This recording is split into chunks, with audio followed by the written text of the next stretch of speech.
होली का त्योहार मन में वैर भाव मिटाने का होता है, दुश्मन से भी गले लगाने का होता है। लेकिन बिहार के राजनीति में दोस्त ही दुश्मन बन गए हैं और खंजर एक बार फिर से मुकेश सहनी के पीठ में लगा है।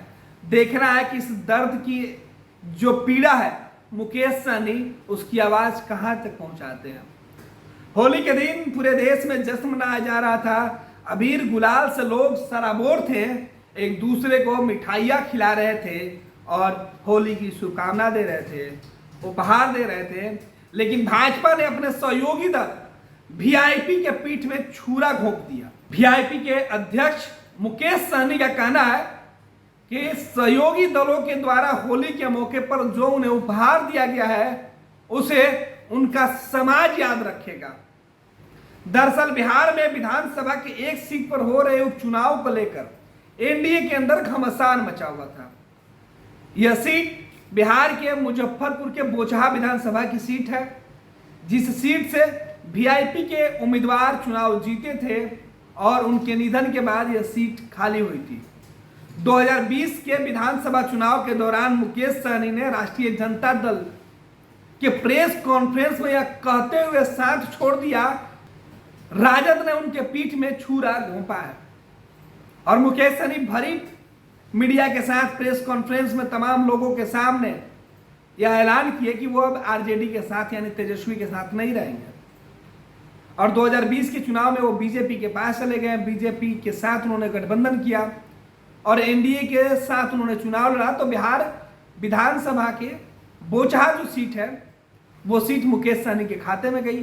हालांकि उस सीट से बेबी कुमारी जो है प्रत्याशी हुआ करती थी, लेकिन बीजेपी ने उनका टिकट काट दिया और उनके जगह मुकेश सहनी को यह सीट ट्रांसफर कर दी गई थी।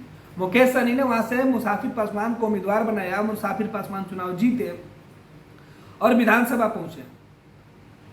उनके निधन के बाद यह सीट खाली हो गई थी। उसके बाद मुकेश सहनी का यह दावा था कि यह सीट वीआईपी की कोटे की सीट है, इस पर वीआईपी ही चुनाव लड़ेगा।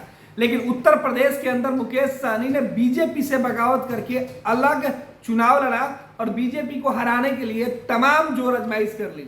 अखबारों में भरे बड़े पन्ने पर विज्ञापन छपवा डाले, जो बीजेपी को हराएगा उसका समर्थन करने की बात कर डाली। लेकिन बिहार में एनडीए के अंदर मुकेश सहनी का कहना था कि सब कुछ ठीक ठाक है।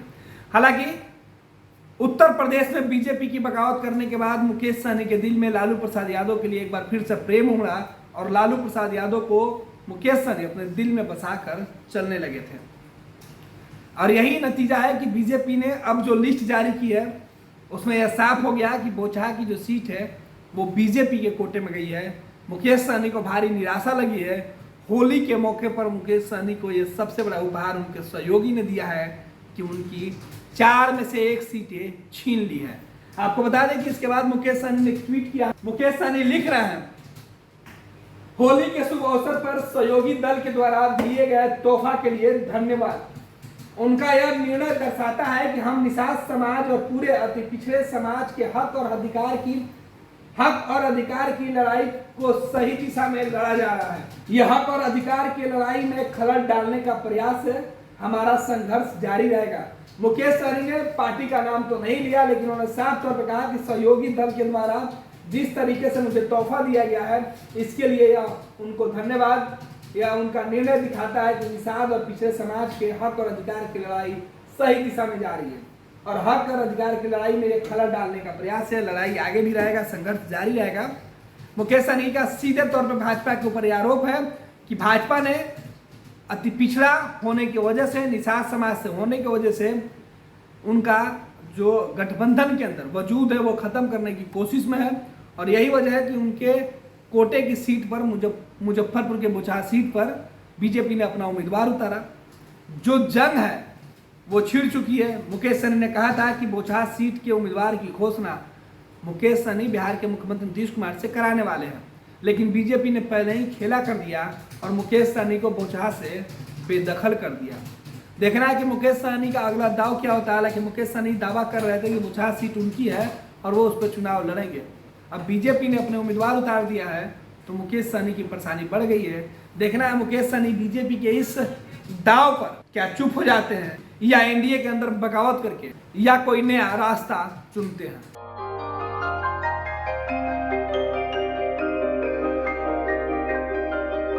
इस कोविड पेंडेमिक में सब ये शहर छोड़कर अपने शहर अपने घर चले गए। हम लोगों का अपना शहर तो है, लेकिन वहाँ अपना घर नहीं। अगर सिचुएशन और खराब होता चला गया तो हम जाएंगे कहाँ?